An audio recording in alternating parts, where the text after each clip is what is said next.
Can $5 a day really make you a millionaire? Let's break it down.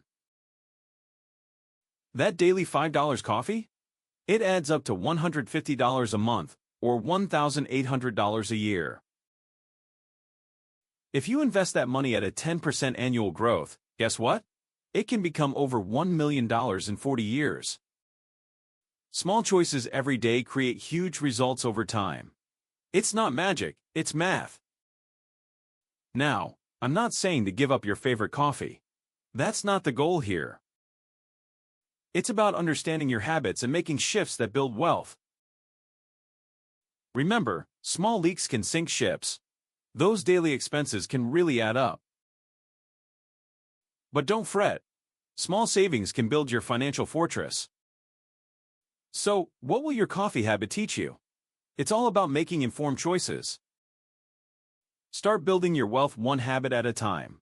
It's easier than you think.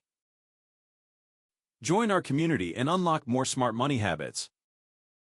Subscribe to Boring Finance Tips for more insights.